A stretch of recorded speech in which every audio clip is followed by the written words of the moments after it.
Good morning, everyone. About 9:45 on a Thursday morning. Jumping on. Just got back from our trip down to Charlotte and Martinsville a couple days ago. Been doing some catch up and trying to get things squared away. So jumping on now to go ahead and review the Martinsville weekend. Look ahead to Rockingham coming up this weekend. That action gets going tomorrow, so I'll do the preview of those races today because it starts tomorrow at about 11 o'clock. Things get cranked up over there in Rockingham. Really cool track. We're in a kind of a stretch of nickname tracks here for NASCAR. Most of them have a nickname, but previous week we went to the Egg, Darlington, South Carolina, and then we went to the Paperclip, as you noticed by my hat, in Martinsville. Now we're off to the Rock.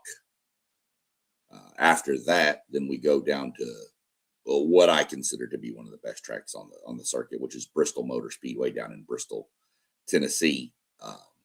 That's known as the last great Coliseum, the Thunderdome. That thing's got so many nicknames, it's not even funny. But it's an amazing racetrack. So without any further ado here, we'll jump into our review of the O'Reilly Auto Parts race. The Truck Series was off last weekend, so we won't have any, obviously, review of them, except that they all took a break and did whatever they want, fish, whatever. But on the O'Reilly Auto Parts series, we had kind of what was expected. Justin Allgaier has just been on fire here lately. They've raced, I think, 6 races, and he's won 3 of them, much like Tyler Reddick on the Cup Series. Austin Hills won 1, Sheldon Creed's won 1, and Kyle Larson won 1 when he dropped down from the Cup Series to race. But other than that, it's been Allgaier, and it's been just dominating. He led, the first 65 laps, had the pole, led the first 65 laps, wound up, shuffling around, of course, like you will through pit stops and strategies and things like that. But then wound up leading again for the last 26 and led some other laps in between there too. But just more of a dominating experience. Lee Pull. I want to say his name is Pulliam or Pullum. Sorry for the pronunciation of your last name. I'm sure I messed it up, but he was making his first start. Done a lot of races at Martinsville in other series, but was making his first O'Reilly start here and literally drove up to the front and led laps. Really impressive. Came down to the end of the race. He was starting on the front row and missed a shift. And that's going to happen. I mean, Cup Series drivers miss shifts. Everybody, it happens. You're on older tires. You're trying not to spin your tires. He missed a shift, and it caused a 19-car pileup that took out a bunch of contenders. But give the man credit. First thing, when asked in the post-race interview, his first comment was, I need to apologize to everybody who we tore up. He said, it's on me. It was a lack of experience. I was trying not to spin the tires. I missed the shift, and it wound up costing a bunch of people. So, it happens. It's not like it was anything intentional.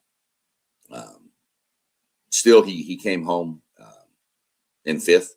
So, still a good day for your first attempt. But Justin Allgaier was the class of the field in this race, and it was pretty much as expected with that. He's just so good he's such a good driver. And that being said, we'll get into how good of a driver he is here in a few minutes and tell you, it'll kind of give you an idea of how different the O'Reilly's cars are versus the Cup Series. Because he races in the Cup Series too right now. I don't know what's going to go on. I know he's going to race at Bristol in the Cup Series, filling in still for Alex Bowman, who's still recovering from vertigo. So we know he's going to drive at Bristol. But for somebody to be that dominant in the O'Reilly series, we'll get to his finish here in a minute in the Cup series.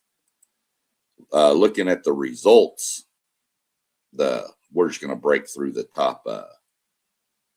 top 10 here. And of course, Justin Allgaier came home first, led 114 laps. Also had the fastest lap of the race, which gets you a bonus point towards your point standings. Corey Day was second, Sammy Smith third, Sheldon Creed, Lee Pulliam finished fifth. He led 40 laps. Like I said, that's pretty impressive. Austin Hill sixth, Dean Thompson seventh, Ross Chastain, a drop from the Cup Series, racing in it, finished eighth, which was really impressive considering he started 38th, started last on the field, and drove his way up to eighth. Ryan Sieg was ninth, and Brent Cruz was finished in the 10th position. So that was your top 10. Some other notable names that people will know from this series: Jesse Love wound up 12th. Brandon Jones 18th. Let's see, anybody else? Sam Mayer 23rd. I think he was involved and got a little contact in that 19-car pileup. But that 19-car pileup did hold about a 30-minute red flag to clean it up. So Carson Kvapil was involved in the wreck. He finished 28th. Really about it for names down the list, just kind of sporadically thrown in. So again, Justin Allgaier is just, on a whole different level right now. And we'll see how it goes this week over in Rockingham. Shifting attention to the Cup Series. This was the race I was actually at. Me and my wife went to this race. And began to think at the beginning of the race we were going to see kind of a stink fest from Denny Hamlin. Just pure total domination from Hamlin. But like normal, same issues but same thing that happened last year at Phoenix in the championship race. Just Alan Gustafson and Chase Elliott made a strategy call that instead of splitting the last stage into thirds, or instead of splitting it into two, they were going to split the last stage into thirds. So they pitted early. Nobody else did, which gave them the advantage of fresh tires. They kept moving along, coming up a little bit. And then a caution fell at the exact time they needed. And they were able to come in and pit with everybody else and get tires for the last run to the end. And he was able to get ahead. And at that point, it was just a matter of maintaining the race, and Chase Elliott did it. And he beat Hamlin by 0.5 of a second.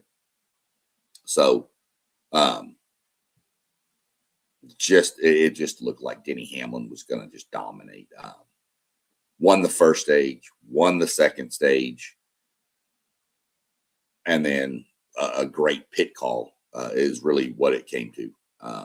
A pit call that Alan Gustafson took a chance, and it paid off.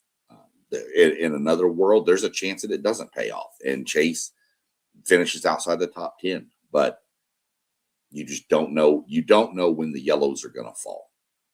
You know when two are going to happen between the stage breaks. Other than that, you don't know. So it's all a gamble, and it paid off. So kudos to that team for winning. Obviously, with Chase being NASCAR's most popular driver, it was a very popular win amongst the fans in the stands. That's for sure. And even walking back out of the track to the car, you just hearing people yelling about Chase Elliott and how great he is. So, it's just a big win for everybody that's a Chase Elliott fan or a Hendrick Motorsports fan, because that's their first win of the season. So now all manufacturers have at least one win. Ford and Chevy have one, and Toyota has the rest. So Toyota's got 5, Ford's 1, Chevy's 1.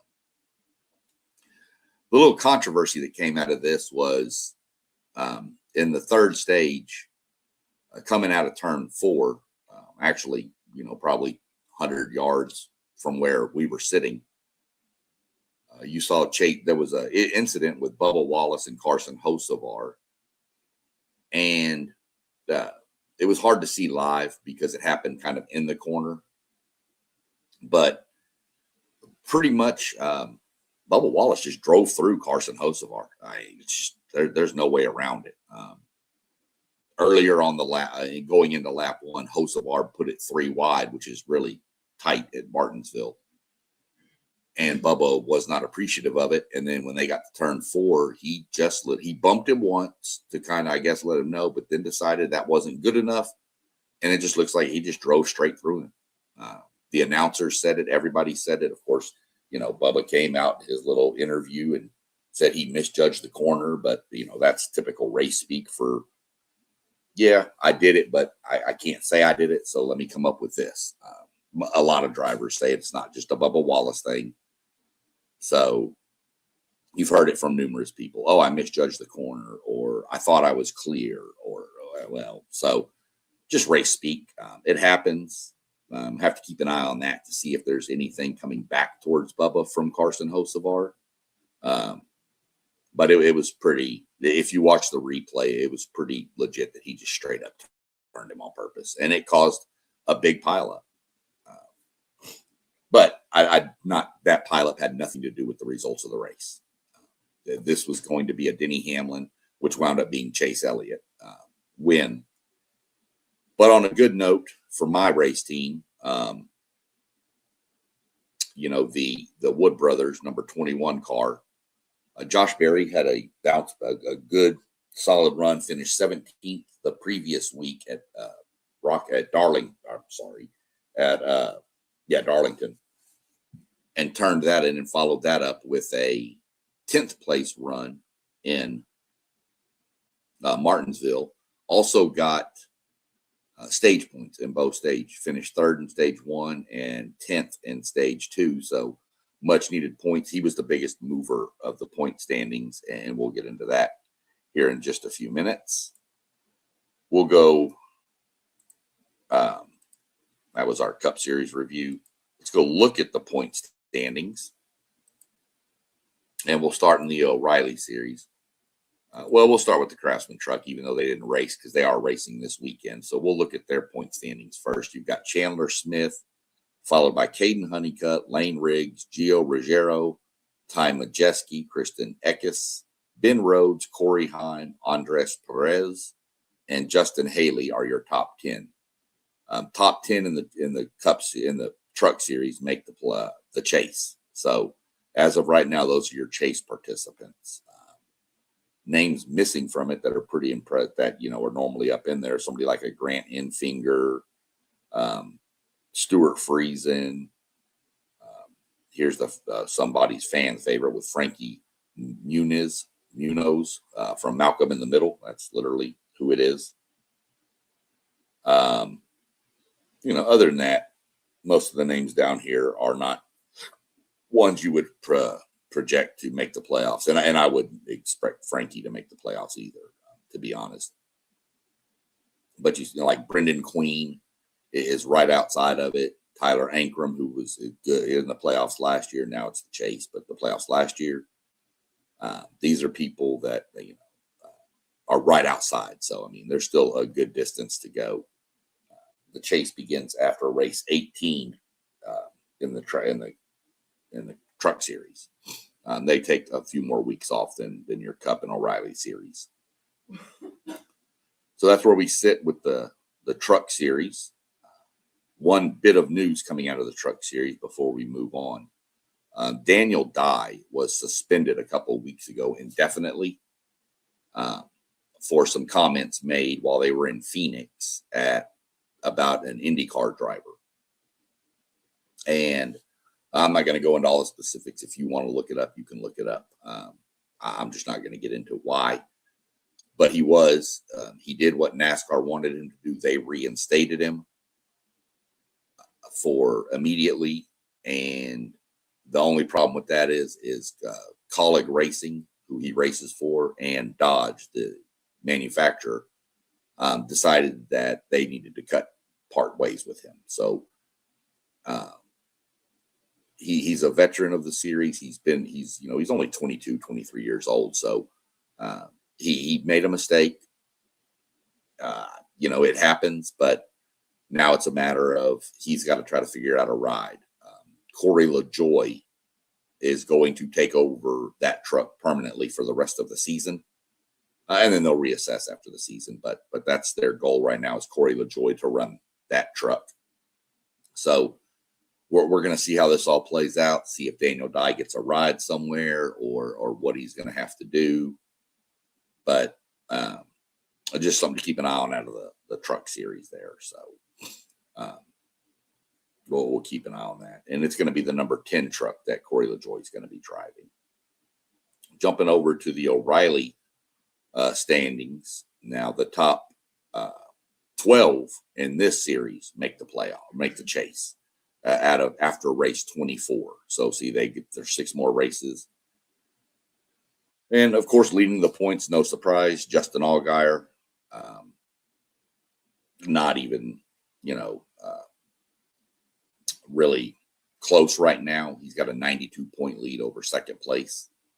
Sheldon Creed sits in third. Austin Hill 4th. Carson Quapple 5th. Sammy Smith 6th. Corey Day 7th. Followed by Brandon Jones, Parker Retzloff, Roger Caruth is your 10th place. Sam Mayer and Taylor Gray would round out your right now your points, your chase participants. Trying to see if we've got any other names that are kind of big down at the bottom that need to make a run pretty quick. Your Nick Sanchez, Harrison Burton, but really, it's just kind of a matter of who's going to be able to sneak into that 12th position. Taylor Gray has it right now, and he's got a 20-point lead over 13th. So 20-point lead is nothing with that many races to go. That's 1 or 2 races. So we'll just have to keep an eye on it as it plays out through the season there. Looking at our Cup Series standings, not much has changed at the top. Tyler Reddick, obviously, with 4 wins, is still dominating. Ryan Blaney had a good run last week, moved up to second in the points. He was in 4th, moved up 2 points. He is 82 points behind Tyler Reddick. So he's catching Tyler Reddick. It was a bigger gap than that. It's now a matter of, Tyler's going to have some serious mishaps for people to pass him. And it could happen. You've still got a ways to go. You've got 19 more races in the regular season, and the top 16 make the chase. So we went Reddick, Blaney. This is the weirdest one to me. Denny Hamlin moved up 20 positions to 3rd place. That's how dominant he was, because he got 20 points for the 2 stage wins and a 2nd place finish. He wound up, he's still 94 points behind Tyler Reddick, though. The weirdest one to me is Chase Elliott won the race and went backwards in the point standings. It would, Denny Hamlin jumping that many people. But yeah, he went from 3rd to 4th, even though he won the race. It's just weird how that worked out. But points, the way they pay out points. I mean, Hamlin got the 2 stage wins for 20. He got the fastest lap, which was, an extra point. So there's 21 plus a 2nd place finish. So that's, how quick you can jump when you're down near the bottom. He was in 23rd, obviously. William Byron went up 8 spots. Ty Gibbs went up 11. Christopher Bell went up 17. Brad Keselowski 8. Kyle Larson went up 6. Chris Buescher went up 1 point. And Bubba Wallace went down 9 due to the incident he had, which forced him to miss, quite a few laps. So Joey Logano finished, he went down to 12th place. Ryan Preece went up to 3rd place. Shane Van Gisbergen still hanging on. Had a couple of good runs at the beginning of the year, and he's holding on to them. Had a decent run at Martinsville.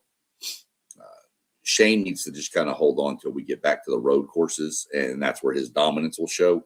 I fully expect Shane Van Gisbergen to make the chase based on the amount of road courses coming up.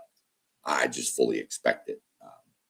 If he can hang where he is, if he has a bunch of like last place or 34th or whatever finishes coming up in the ovals, then potentially he could be in trouble. But I think he's going to be okay because I expect him to win 1 or 2 races on the road courses for sure. Carson Hocevar dropped 5. He can thank Bubba Wallace for that with the incident. Daniel Suarez dropped, and that's your 16th place car. Drivers just outside of the chase that are pretty well-known drivers. Austin Cindric is 18th. Ross Chastain is 19th. Chase Briscoe, who was in the final or championship 4 last year, is 21st. He's out. Kyle Busch, he's out. He's on a long losing streak right now. Not losing, but not winning streak, I guess. My driver, Josh Berry, is sitting 25th right now. So he's had a pretty good last couple of weeks to help boost him up a little bit. Let's see, any other big names down here? Obviously, Alex Bowman would be a big name, but with his vertigo issues and not driving, it's just not, working out. He's, I don't know, he just not racing, so he's not getting points. Even though Justin Allgaier is driving the car, he doesn't he doesn't get points because he's not in that series full time. So, going back to Justin Allgaier, how I mentioned he's dominating the O'Reilly series. If you go back and look for where he finished, he started 21st in the race at Martinsville, filling in for Bowman, and finished 22nd. So even as good as he is in the O'Reilly's car, it is such a different car that, he can't just jump in and run right up front with all these guys because it's just different. So that's where we sit with Allgaier. We'll shift attention. It was a good weekend. Lots of excitement. You had some craziness going on with the 2 wrecks late in the races. But we will shift focus and jump over. This week is going to be the first off week for the Cup Series. They have 2 off weeks this year.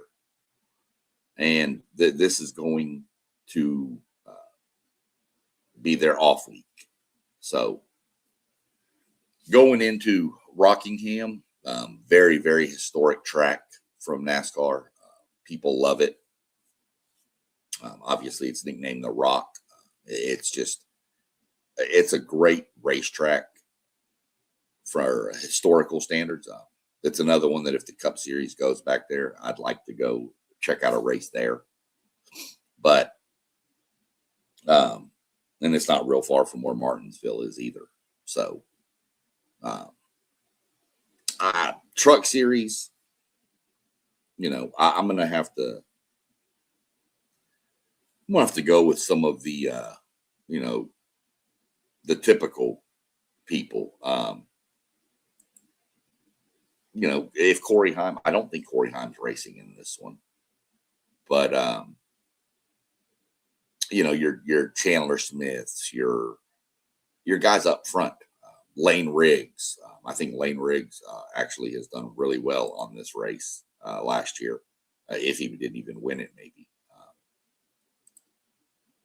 But the Truck Series is, because they get so many breaks, it's kind of hard to build momentum with it. The race is the Black's Tire 250 tire shop out there, but your Chandler Smiths, Lane Riggs, Ty Majeski's, your normal people up front is pretty much what you're going to see when it comes to the Truck Series, just due to the simple fact that these are guys that are the big dogs in the sport at this level. Ty Majeski has been around. He's a champion of the sport, of the series. Um, you know, this is just Ben Rhodes. I would probably lean, if I'm leaning towards looking at a preview of this, I'm looking more at one of your Fords, either Smith, Riggs, Majeski, or Rhodes, to come out on top here. Again, I haven't seen an entry list. Well, speaking of which, it just came out. So let me refresh that. Corey Heim is racing in this race. So now my focus completely shifts. And I would take Corey Heim to win this. Because anytime Corey Heim is in a truck racing, betting against him at your own peril. He's just that good. He is the most dominant driver I've seen in a truck in a long time. Anytime you can win 12 races out of, 28, if you add in, well, it wasn't even that many last year. Yeah, it may have been 28. But 12 races last year, anytime you do that, I don't care what you're racing. That's super impressive. So he's going to be in the mix. Majeski's going to be in the mix. He normally is at these style tracks. Lane Riggs is really good. So any of those are one I'd look for. But with Corey Heim being in the race, I think hands down you have to lean towards Corey Heim. So kind of what I'll give a preview there on. And we jump over to the O'Reilly series. I don't think we're going to have any Cup Series guys dropping down due to the fact that they are actually on break this week. Most of them are going to want to take the break and just kind of, breathe.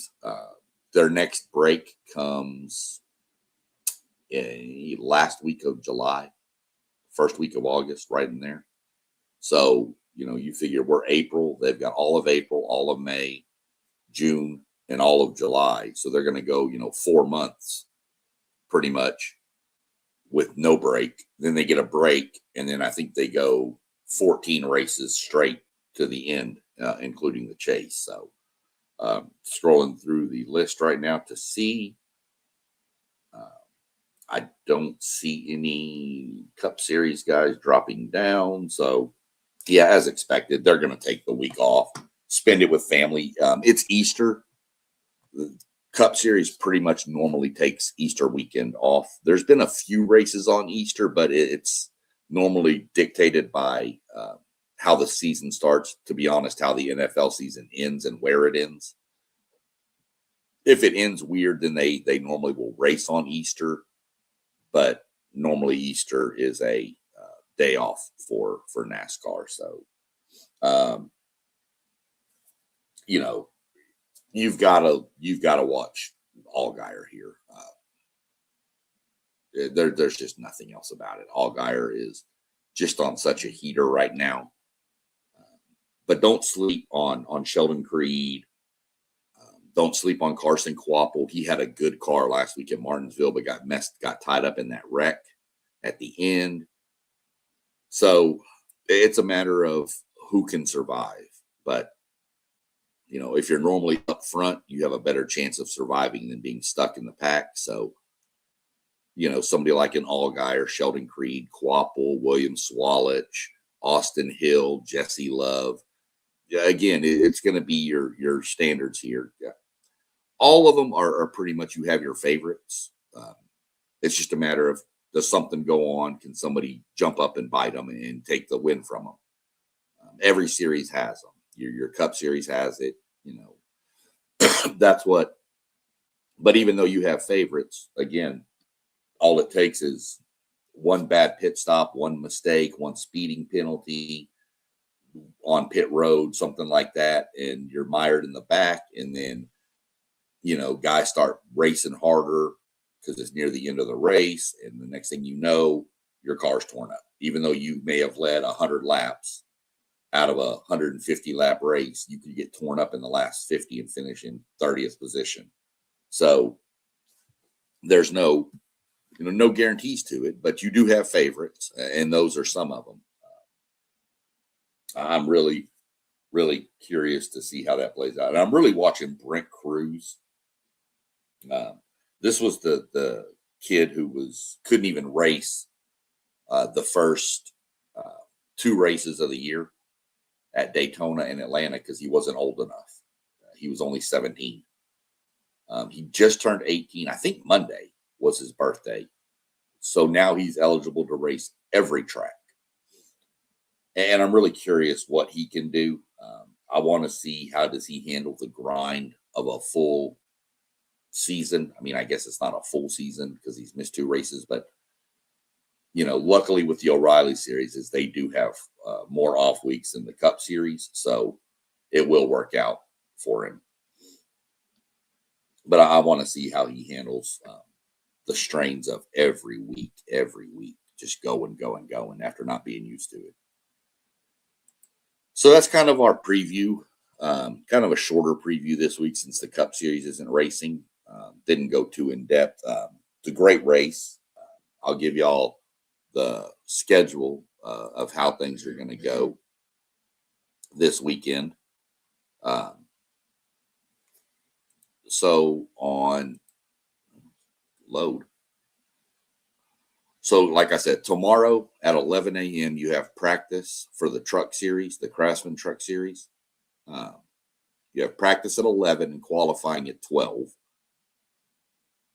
And then you turn around right after they're done qualifying and you go to practice and qualifying for the O'Reilly Auto Parts Series at 1:30 and 2:30. When that's over, you have about an hour break. And then the race kicks off at 4:30 p.m. on Friday afternoon for the truck series. And to give you channels, the truck series qualifying and practice will be on FS2 or the Fox Sports app. You can pretty well get it, anything there too. O'Reilly's will be on the CW app for practice and qualifying. And then the race, again, the Black's Tire 200 at 4:30, all these times are Eastern again, is going to be on FS1, the Fox app, or if you're in the car driving and you have Sirius XM, you can listen to it on Sirius XM channel 90, which is the NASCAR channel. One of my favorite channels, probably my favorite channel on there. Saturday, we do have another series racing out there. I didn't preview it because it's the ARCA Menard Series East. These are a lot of your younger drivers too. You'll get a lot of younger. You get some veterans mixed in there, but mostly it's younger kids trying to make a name to move up to the truck series. Sorry, I had to get a drink there. But on Saturday, they're going to have practice at 9 a.m. and qualify at 10. And then their race is going to be at 11:30 a.m. Again, you can listen to it on Sirius XM channel 90, or you can, if you have a smart TV like a Roku or whatever, and you go on and there's an app on there called Tubi. It's a free app. There is a NASCAR channel that is going to be broadcasting it. That channel is pretty cool. It shows a lot of old races. Normally from the track we're racing at that week, they'll show a bunch of classic races from that track leading up to it. And then it's on there. I want to say it's probably on YouTube. The NASCAR channel's on numerous different platforms, and it's free pretty much on all of those services. So just some other way to watch it if you want to watch it, the ARCA Menard series. And then at 2:30 after that race, those are very short races, by the way. At 2:30 Eastern on Saturday, you have the give a shout out to the sponsor, the North Carolina Education Lottery 250 presented by Black's Tires. That's a mouthful. That race is at 2:30. You again, Sirius XM channel 90, and it will be broadcast on CW. I have heard that CW, some markets carry the race, some markets don't. So, but if you have the CW app, it's pretty much going to be on there. if you want to keep up with the O'Reilly Auto Parts series. So you have numerous options to check in and watch it. And then we will bounce to, if you watch the preview going to Martinsville, I mentioned the world famous Martinsville hot dog. Now, I couldn't get to the actual dog stand on the infield. You'd need a pit pass. If you're going to go to Martinsville and you want to go to the dog stand on pit road down there, you need to get pit passes, not just a pre-race pass. The pre-race pass did not allow me to get down there to the dog stand, but they do sell them in the concession area. However, from what I was informed from the lovely receptionist lady, worker, I don't know her title, at the Wood Brothers Racing Museum, the ones at the dog stand are way better than the ones you get in the concession area. So my next adventure to Martinsville, I will be getting pit passes to go down and get that to see what the difference is. But for right now, I can only review what I had. I thought it was great. There's pictures going to be posted on my channels, YouTube, Patreon, TikTok, all under the same name, SEC Sean. But I'm going to have pictures and updates coming throughout the rest of this week and into next week. I've got tons of videos and pictures I need to post. So they'll be coming soon. There's already been some shorts posted on YouTube. But the hot dogs, you can get them however you want, custom, for $2 a hot dog. And they're not like your Oscar Mayer hot dogs. They have the red outer casing, the reddish casing. But you can get them for $2.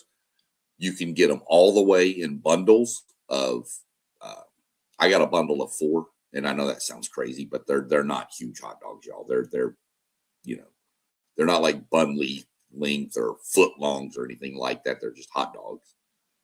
So I got a bundle of 4 with all the way, which came with mustard, onions, chili, and slaw. And when I say slaw, people kind of raise their slaw. Well, it's not a lot. It's just a couple little sprinkles. Didn't even really taste much of it. I thought they were good.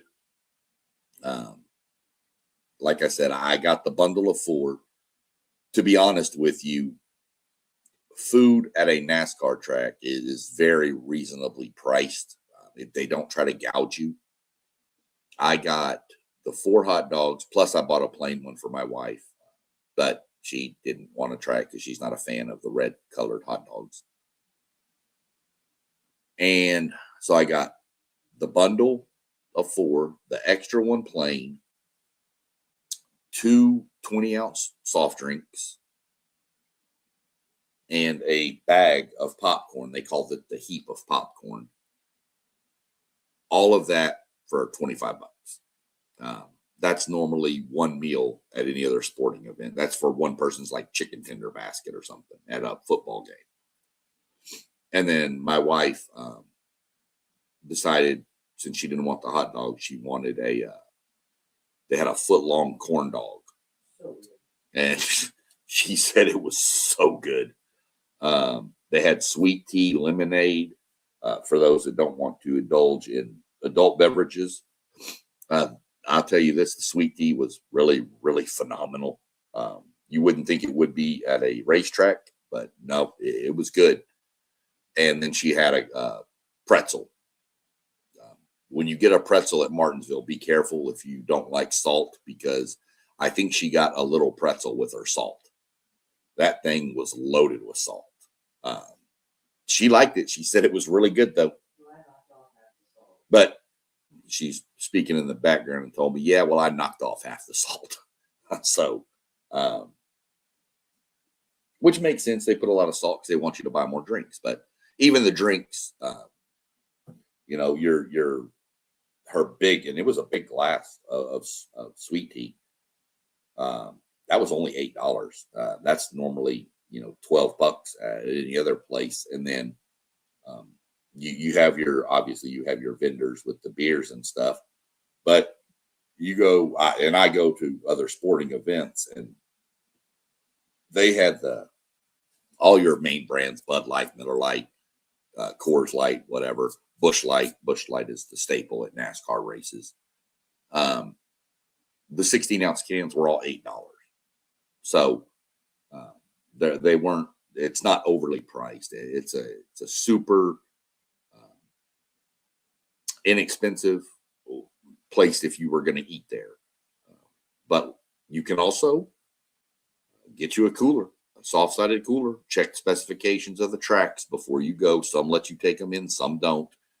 Martinsville does. And if you take your cooler in, you can pack your own food, drinks, whatever kind of drinks you want in there. We've been in Bristol, Tennessee, and had guys pulling out little buzzball shots. We have people pulling out beers, whatever. So waters, it's just pack whatever you want in there, but check your local tracks before you go. Once you get your tickets, just go on and look at what you can bring, what you can't bring, things like that. Make sure you got the right dimensions and sizes. But other than that, we'll be going, probably going to jump on again tomorrow at some point and kind of go through the fan rewards and the fan experience that we had at Martinsville. Give a little quick synopsis of the ride along that my wife had purchased for me down in Charlotte. Give you some really good info on that, so that you can make a great decision for yourself or whoever you're going to gift it for. So stay tuned for that. That'll probably go on sometime tomorrow in the morning around this same time. But if you notice down at the bottom, it's been scrolling through this whole show. There is a bunch of us here on the WTP Sports Dudes. And we've got, Robert at WTP for Life. We've got Mossberg at Level Up Sports 10. We've got Parlay Poe. We've got Post Game with the Post Game 86 podcast. Parlay Poe does the Blitzburg podcast. You got One Take Zaya, who just has all kinds of great takes on all kinds of different stuff. I still tell him he needs to change it to mini takes, but he likes one take. We got T1 with City League TV, which is on Facebook. Goes around, does a lot for the youth, basketball, baseball, whatever, sports around the Columbus market. Of course, I'm SEC Sean. I mentioned it earlier. You can find me TikTok. You can find me, obviously, YouTube. You can find me on Patreon, where we do giveaways for paid subscribers. We gave away our first one last night, was a signed Ryan Preece info card from the race this weekend. And an info card is not like a trading card, what you're thinking. This is just an example of an Austin-centric one. And on the back, it gives a bunch of details about them and stuff. So I have a few more of those signed. We'll be looking to give away for paid subscribers. And as we get more paid subscribers over there on the Patreon, we're going to bump up the valuation of what the giveaways are. So, stay tuned, tune in. I'm not looking to break anybody's budget by membership costs. They're very reasonable, probably too reasonable, to be honest, but it's not a big deal. I just want people to enjoy it and start following the sport that may not be following it and realize what they can get. But we'll be going tomorrow, and I'll lay out some of the fan experience, show off some of the free stuff we got, show off some of the go through the fan rewards to let y'all see where we're standing. Only 7 weeks into the season for the Cup side, and just kind of look at what's going on with what you can do. Maybe even give a little breakdown of a few of the race shops we visited. Definitely going to have to do a breakdown for Lancaster's Barbecue. Shout out to Lancaster's Barbecue. If you're in the Charlotte area, Mooresville is where it sits. It's Lancaster's Barbecue in Mooresville. Go by there. That is some of the most phenomenal food. And if you're a race fan, it is all NASCAR decor. The bathrooms are fuel cans that you have to step on a gas pedal to get the water to come out. You wash your hands. The sink is a Goodyear tire. Go there if you are in the Mooresville area, looking for a good place to eat. You won't be disappointed. Very reasonably priced there as well.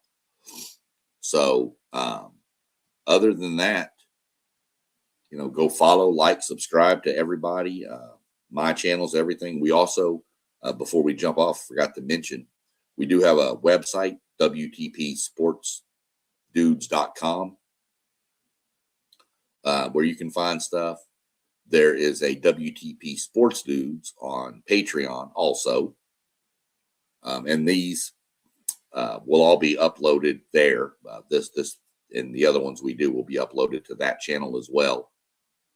This will be uploaded to my channel. All the NASCAR stuff stays on my channel pretty much. And then I also, we have Spotify for the podcast. So if it becomes a series or something you're interested in and you're driving, can't tune in and watch it after the stream, I put it all on Spotify.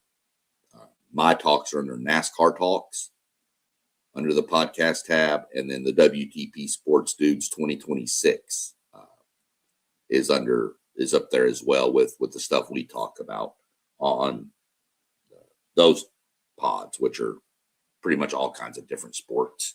Just a variety of sports we talk about there. But other than that, hope everybody enjoys their Thursday. I know most people are probably at work. I was on vacation this week, so hopefully y'all get home, get the notification, tune in, watch it, see what you like, and then catch up this weekend with the racing, and we'll be back tomorrow to go through some other stuff. Y'all have a good afternoon.